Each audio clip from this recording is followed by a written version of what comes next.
This 19-year-old raked in $52 million from OnlyFans in 2021. Making money without leaving your bed might seem like a dream to many, but OnlyFans has turned this into reality for content creators who are willing to bury it all. And it turns out there are millions of them. Yeah, I bought a home 100% from my OnlyFans money that I've earned these past 8 months. Today we are talking about my first month on OnlyFans. OnlyFans has paid out more than $8 billion to its creators since 2016, so it's no surprise that the London-based tech startup is attracting users like wildfire. OnlyFans is one of Europe's fastest growing companies according to the Financial Times, and is estimated to have generated $2.5 billion in net revenue in 2022.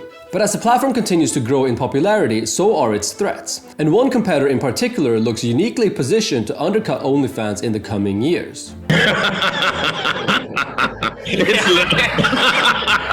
So sit back, grab something to drink, and let's dive into the world of OnlyFans and what the future holds for the adult content platform. And don't worry, this is all safe for work.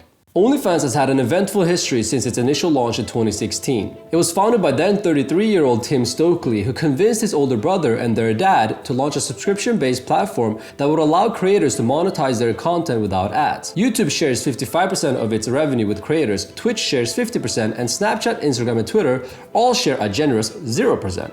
So by giving away 80% of its revenues to creators and leaning into the notion of being creator first, the Stokeleys realized that they could take market share from some of its bigger competitors. Tim took on the role as CEO, his brother Thomas became chief operating officer, and their dad, Guy Stokely, served as head of finance. Guy quickly became the company's sugar daddy and bankrolled the startup with an initial £10,000 loan. He pulled his son to the side and told him, "Tim, this is the last one." Tim's dad was of course referring to Tim's previous 3 ventures, all of which were focused on the adult content industry, and all of which had failed. Must be nice to have a dad who's willing to write you checks when things get hard. The fact that OnlyFans started as a family business is hilarious. Imagine these 2 brothers and their dad at the dinner table discussing how to attract more users to their porn platform. I wonder what their mom must have been thinking.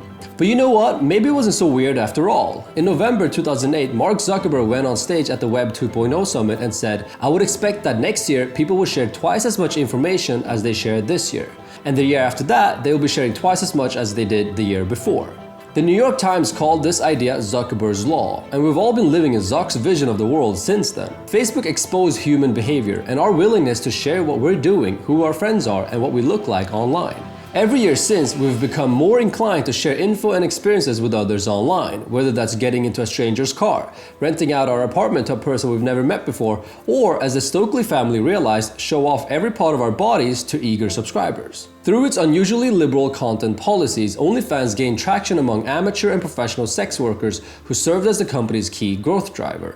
The vision was to provide a platform to creators who were marginalized on every other social media outlet. It also allowed performers to make money on their own terms and not be subjected to an exploitative industry. One of OnlyFans' key growth hacks was the use of a very sticky referral program. If Sarah referred Jessica to OnlyFans, Sarah would be entitled to 5% of Jessica's earnings up to $1 million.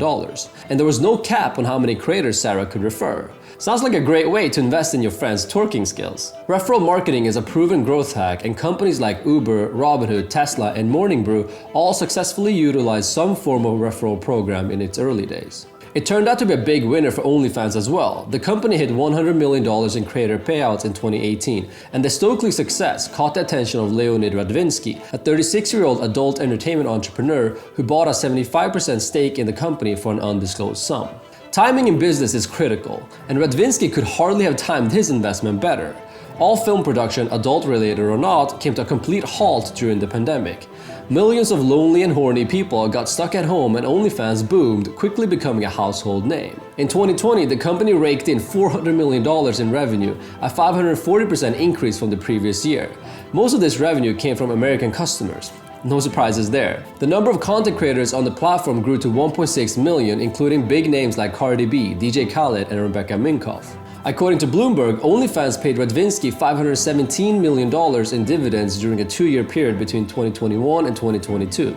Not bad for a 4-year investment. OnlyFans has become a true cash cow, generating an estimated $433 million in EBITDA in 2021, which is a solid 36% EBITDA margin.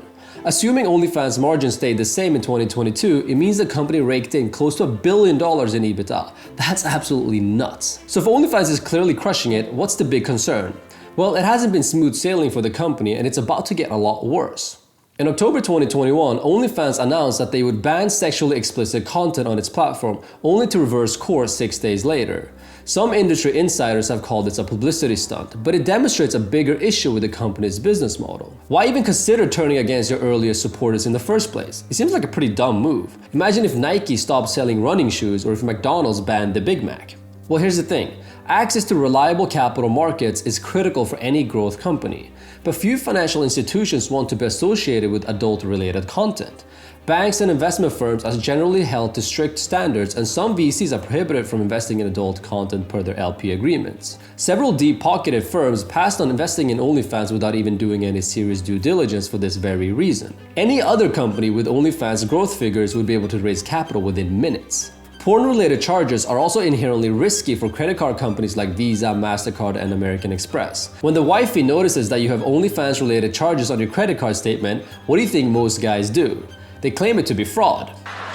I'm not in a position where I can help you because the way that my bank account is set up, the thing is... Who pays the tab as a result? Usually the credit card company. Explicit content also makes it harder for a company to attract brand partners if OnlyFans ever wants to diversify into advertising revenue down the line. Tim Stokely resigned as CEO in 2021 shortly after the sex ban fumble and was replaced by Amar Paligan, who has said that one of her biggest goals for the company is to clear up the misconception that OnlyFans is only an adult content platform. And according to the company's chief strategy and operations officer, Keely Blair, the company will have succeeded when you can join OnlyFans and there isn't an assumption that you're going to be taking your top off. That sounds great and all, but going from an adult-only platform to a mainstream platform is much harder than the opposite.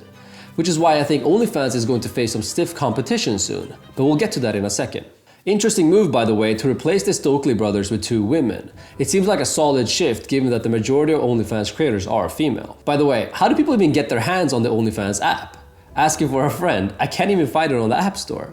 But you know which apps I can find? TikTok and Twitter. They've proven to be massive growth channels for OnlyFans creators, and I think both Elon and ByteDance will be wise to look into this closer. Amaranth averages $1.5 million per month from OnlyFans. She has 3.4 million followers on Twitter and doesn't shy away from promoting her OnlyFans account to her Twitter audience. Looks like Jason Calacanis is one of them. Nice, Jason. Twitter has more lenient policies for adult content than image-native platforms like Instagram and Facebook.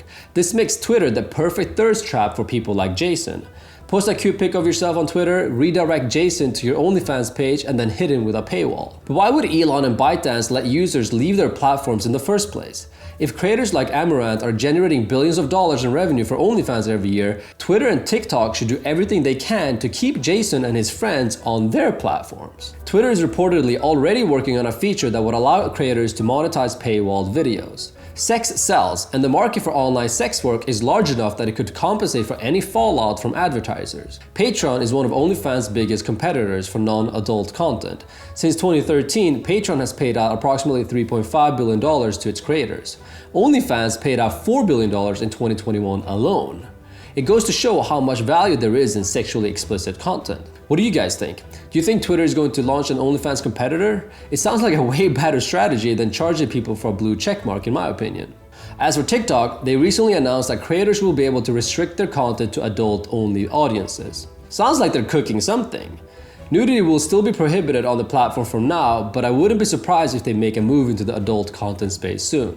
TikTok's ongoing regulatory hurdles in the US will make this difficult though, and they clearly have bigger problems if they want to survive in America. Hope you found today's video interesting. If you did, I know you liked this video next about Relativity Space. Relativity Space is a super interesting early stage startup that was founded by 2 young Blue Origin and SpaceX employees. Now they're taking on Elon Musk in the race to Mars. Thanks for hanging with me and see you next time.